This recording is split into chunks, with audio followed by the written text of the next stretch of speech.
Salut à tous et bienvenue dans cette nouvelle vidéo. Aujourd'hui, nous allons parler d'un sujet plus qu'intéressant puisque c'est l'une des questions que je reçois le plus sur mon compte TikTok, sur certaines de mes shorts YouTube. Ça va donc concerner le salaire, comme vous l'avez vu dans le titre, par rapport à mon travail en tant que livreuse Uber Eats. Comme chacune de mes vidéos, j'ai préparé un petit plan, comme ça je commence pas à partir n'importe où parce que sinon ça fait des vidéos à rallonge. Au moins là c'est carré et on est parti. Alors du coup, pour ceux qui ne savent pas et qui me découvrent peut-être grâce à cette vidéo, donc je suis livreuse Uber Eats depuis 4 ans. J'ai démarré pendant mes études à faire ce taf et il s'avère que j'ai fini mes études en juin dernier, donc juin 2022. Et depuis donc je suis livreuse à temps plein. J'ai décidé de garder ce travail puisque c'est un taf où t'es archi flexible. Tu fais l'emploi du temps que tu veux, tu travailles quand tu veux, tu fais tes horaires, t'es auto-entrepreneur, c'est toi ton propre patron. C'est vraiment super comme taf si vous avez, je sais pas, des projets comme moi où j'ai un projet où j'ai le temps pour faire tourner des vidéos par exemple. C'est super si vous êtes étudiant, si par exemple vous êtes en recherche de travail, je sais pas, vous cherchez un CDI, un CDD ou autre, et que en attendant vous avez besoin de gagner un peu d'argent, vous pouvez faire ça. Pour moi Uber Eats c'est vraiment un taf idéal pour un projet ou pour temporiser un peu d'argent. Pour moi c'est pas un taf qu'il faut envisager à long terme. C'est pas non plus un taf exceptionnel. Également toute l'expérience que j'ai avec Uber Eats c'est en vélo électrique. J'ai toujours fait que en vélo électrique sauf la première année, mais j'avais dû faire que vraiment 3-4 mois en vélo normal, sinon après je suis directement passée au vélo électrique. J'envisageais déjà au moment où j'ai démarré de le faire sur au moins 3-4 années, donc c'est pour ça que je me suis dit que c'était plus simple de partir sur un vélo électrique, même si c'est quand même un peu cher à l'achat, mais je trouve que ça facilite quand même le taf. C'est pas facile et puis c'est vrai que des fois tu peux avoir la flemme, c'est des courbatures, tu sois fatigué de la veille. Si t'es en vélo normal, je trouvais ça un peu compliqué sur du moyen terme, donc voilà, je suis en vélo électrique et franchement il est trop stylé.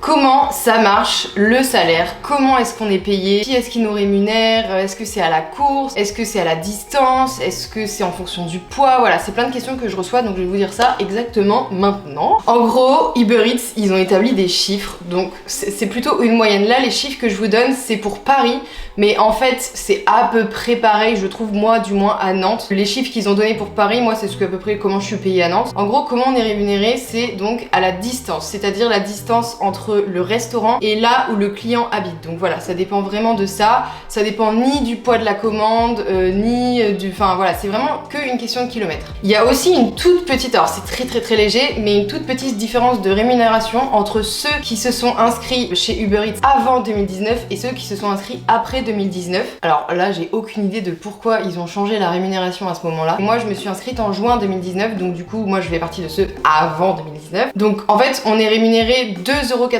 par course au minimum et ensuite c'est 0,81 centimes du kilomètre. Donc en fait, plus tu fais de kilomètres, plus t'es payé. En gros, je crois que dans les 2,85€ par course minimum, ce qu'ils prennent en compte, je crois que c'est 2 tiers qui te sont payés lorsque tu vas chercher la commande au restaurant et 1 tiers qui t'est payé lorsque tu la donnes au client. Ils ont regroupé ça dans les 2,85€. Du coup, si admettons, je sais pas, t'as une course, tu vas au McDonald's et en fait le client habite à 1 km tout pile, et bah du coup ça te fait 2,85 plus 0,81, ce qui fait à peu près 3,60, je dirais, quelque chose comme ça. Mais bien entendu, si la commande elle est à moins d'1 km, donc je sais pas, 200 mètres, ça arrive, hein, parfois ça m'est arrivé d'avoir une commande, je m'en souviens, à la Micaline et la personne elle habitait juste en face. Vraiment, je pense qu'il y avait 50 mètres.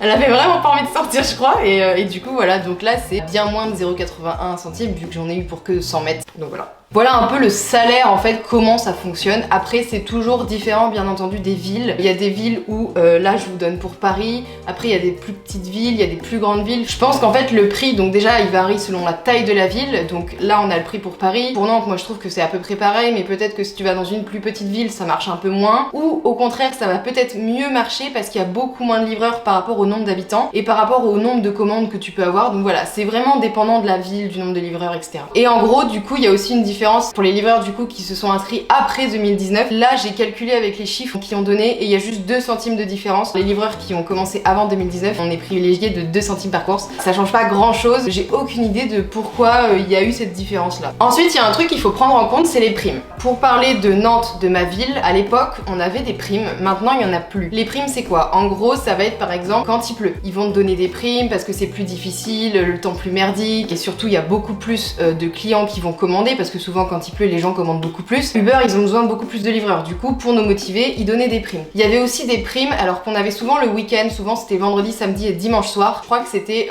pour 3 courses faites dans un certain créneau, tu gagnes 3 € supplémentaires. Et si t'as le temps d'en faire 3 autres de plus, et bah tu regagnes 3 € supplémentaires, etc. Et ça se cumule dans le créneau horaire indiqué. Souvent le créneau horaire c'était de 19h à 21h30, pour Nantes en tout cas. Malheureusement il n'y a plus ces primes et c'est bien dommage parce que c'est vrai que ça motivait beaucoup. Alors apparemment j'ai entendu dire qu'ils avaient enlevé les primes pluie parce que soi-disant ça inciterait les livreurs à travailler par temps de pluie et du coup provoquer beaucoup plus d'accidents, donc plus d'accidents au travail, etc. C'est un vrai foutage de gueule de la part d'Uber. Ils savent très bien que dans tous les cas il y a les livreurs qui vont travailler. Nous en tant que livreurs on sait que par temps de pluie il faut aller travailler, alors ça c'est sûr, ça peut provoquer des accidents forcément quand il pleut, mais d'une manière générale on fait attention, on est habitué. En fait c'est juste de retirer de l'argent là où ils peuvent quoi. Passons. Voilà un peu tous les sous qu'on peut gagner et il y a également aussi les pourboires. Donc ça les pourboires c'est vraiment archi variable selon les gens. Faut avoir de la chance, faut tomber sur une personne qui potentiellement pourrait avoir envie de donner un pourboire. Moi c'est vrai que d'une manière générale je dirais que sur une semaine je suis à 10 € de pourboire, mais c'est pareil, c'est vraiment très variable parce que d'un coup tu peux tomber sur une personne qui te donne 15 €, donc là ton chiffre de pourboire il grimpe d'un coup, et pour autant des fois je vais en avoir que pour 3 € de pourboire la semaine. Voilà, c'est vraiment très variable. Après j'ai jamais réellement discuté de pourboire avec d'autres livreurs. Je pars du principe que peut-être comme je suis une fille et que c'est vrai que les gens souvent ils sont souvent un peu surpris quand je viens les livrer, etc. parce que ils s'attendent pas à avoir une fille. C'est vrai qu'on est très peu, c'est mon avis, mais je dirais que ça peut forcément susciter d'avoir un peu plus de pourboire. Bon, je sais pas trop, j'avoue que pour ça j'ai pas trop discuté avec d'autres livreurs. Si jamais il y a des livreurs qui passent par là, n'hésitez pas à me dire combien vous gagnez vous en pourboire environ par semaine, pour voir un peu si ça se trouve c'est égal ou si ça se trouve moi je gagne rien du tout par rapport au mec. Je sais pas. Donc voilà, ça c'est un peu les 3 types d'argent qu'on peut gagner en faisant donc Uber Eats. Ensuite, il faut savoir que nous avons des charges à payer en tant que livreur auto-indépendant. Tout à l'heure, je vais vous donner les montants exacts que je peux gagner, mais bien entendu, tous les montants exacts que je vous donne, moi c'est mon salaire brut. C'est le montant que je gagne en fait directement sur l'application Uber dès que je fais mes courses. Mais elles sont de 22%. Dans tous les salaires que je vous donnerai, bien entendu, il faut enlever les 22%. Vous verrez que dans tous les cas, on est bien au-dessus du SMIC. Le fait d'enlever les charges, ça nous rapproche du SMIC, mais je trouve qu'on est toujours un petit peu au-dessus, donc c'est plutôt cool. Et pareil concernant les pourboires, pour moi ça a toujours été ça, mais en réalité, j'ai toujours ce petit doute et j'ai jamais réussi à trouver sur internet. Faut savoir que nous, quand on gagne nos pourboires, donc on gagne 100% de ce que vous donnez. Ça c'est clair et net sur l'application. Si vous donnez 1,53 €, on va garder les 1,53 €. Sauf que moi,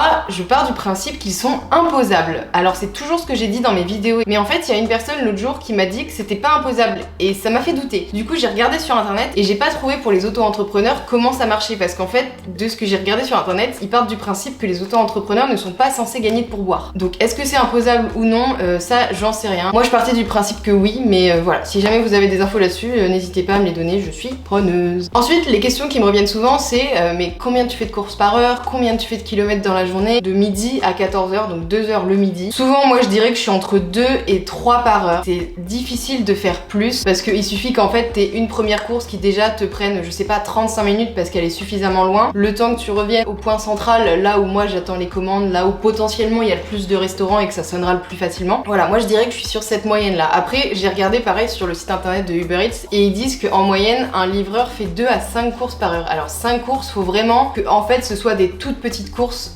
d'affilée que tu reçois qui en fait font que, je sais pas, tu vas te déplacer à 300 mètres et du coup t'es pas loin du centre-ville, du coup ça va faire que de sonner et voilà, il faut avoir que des petites courses comme ça quoi. Sinon 5 courses ça me paraît beaucoup. Je pense que j'ai peut-être déjà dû le faire mais c'est vraiment très rare. Ouais. Bref, nous en arrivons au sujet le plus intéressant de cette vidéo qui est mon salaire. Qu'est-ce que je gagne exactement, combien d'heures je travaille pour gagner ce salaire là, etc. Moi j'ai fait le choix de ne pas travailler énormément d'heures par semaine. Je dirais qu'en moyenne je suis sur entre 20 et 25 heures par semaine. C'est un choix personnel, c'est parce que j'ai d'autres choses à faire à côté, j'ai des vidéos à tourner, j'ai des trucs à monter, etc. Enfin voilà, qui me prend du temps. Mes horaires sont que souvent je vais travailler tous les midis du lundi au vendredi. Ça bouge pas, sauf exception. Il y a toujours voilà un souci si jamais, je sais pas, j'ai un problème avec mon vélo, comme ça m'est arrivé là un peu ces derniers jours. Forcément ça m'empêche de travailler et ça c'est un peu handicapant. Malheureusement Uber Eats ne nous prête pas de vélo si on est en panne, donc faut attendre de le réparer pour qu'ensuite ça puisse repartir. Et souvent j'essaie de travailler le dimanche soir et ensuite entre le lundi et le jeudi j'essaie de faire 2 à 3 soirs. En tout je suis sur 5 sessions du midi et 3 à 4 sessions pour le soir. Il faut savoir également qu'on est bien bien mieux payé le soir que le midi. Enfin, de mon expérience, depuis le temps que je fais Uber Eats, moi ça a toujours été ça. Bien entendu, il y a toujours des exceptions. Il y a des midis où tu vas faire 40 € en 1h30, tu vas être là en mode quoi? Alors que le midi, normalement, ça sonne toujours un peu moins. Et le soir, tu vas faire 25 €, tu vas être là en mode pardon. J'ai fait également le choix de ne pas beaucoup travailler le week-end. Pour autant, c'est le week-end où on gagne le plus. C'est un choix personnel. Des fois, c'est un peu chiant. J'avoue que j'aimerais bien me forcer à travailler le week-end, mais j'ai cette habitude de suivre un peu le week-end de mes amis. Et souvent, je vois mes amis le week-end. Donc, j'avoue que j'en profite de beaucoup les voir parce que moi, c'est vrai que la semaine, je vois clairement personne. Hein. Je sors pas, je fais que travailler. J'ai vraiment envie de profiter de ce moment du week-end et tant pis de passer un petit peu à côté d'argent. Pas mal d'argent, mais voilà, c'est mon choix et voilà. Déjà, je vais vous parler du minimum et du maximum que j'ai pu me gagner sur une session. Admettons, là, je vais prendre exemple d'une session le soir où tu travailles 3 heures de 19h à 22h. Le minimum que j'ai pu me faire, ça devait être entre 20 et 25 €. Donc c'est très peu, sachant que pareil, hein, vous pensez, ça c'est le salaire brut que je vous donne. Donc après, vous avez les 22% à enlever à l'URSSAF. Donc là, c'est ridicule, c'est trop naze. Malheureusement, ça arrive, hein, parce qu'on peut pas savoir en allant travailler si ce soir-là ça va marcher ou si ça va pas marcher. Et le maximum que j'ai pu me faire, c'était, je me rappelle, c'était un dimanche soir en 3 heures, 75 €. Donc c'est archi cool, j'avais été trop contente. Pareil, vous enlevez les 22% de charge, mais ça reste quand même très rentable pour 3 heures de travail, donc ça c'était cool. Pour une moyenne le soir sur 3 heures de travail, souvent moi je suis entre 40 et 50 €. C'est une moyenne, c'est pareil, il y a des jours où ça va être moins, plus. Je suis désolée, je fais que de dire en mode c'est toujours pareil, ça peut être moins, ça peut être plus, mais c'est réel, genre c'est tellement variable que bon voilà, j'essaie de donner des chiffres parce que sur une année je vois un peu ce que ça dit, ça varie et peut-être que demain je vais me dire ah je vais faire 25 €, oh, trop chiant. Et pour le midi, sur un travail, donc quand je travaille 2 heures de 12h à 14h ou de 11h45 à 13h45 à peu près, souvent je suis entre 20 et 30 €. Il y a toujours des jours où ça gagne plus, hein. C'est vrai que si vous voulez être livreur, soyez livreur le vendredi, samedi, dimanche, ne faites pas comme moi. Je suis pas un exemple, moi j'ai décidé de travailler la semaine, même si ça marche bien. Le week-end c'est toujours beaucoup mieux. Et donc pour parler de salaire mensuel, en comptant par exemple 22 heures de travail semaine, moi en moyenne je suis à 1000 €. Donc c'est pareil, vous comptez 1000 € moins les 22%. Donc voilà, ce qui fait à peu près 880 € par mois. C'est plutôt correct pour le temps de travail effectué. Je sais pas trop ce que vous en pensez vous. Pour faire une différence en fait avec un salarié donc qui gagne le SMIC en net, je viens de calculer et en fait en faisant le même nombre d'horaires que moi, donc 22 heures avec un SMIC horaire, il gagnerait 784 € et donc moi je suis à 880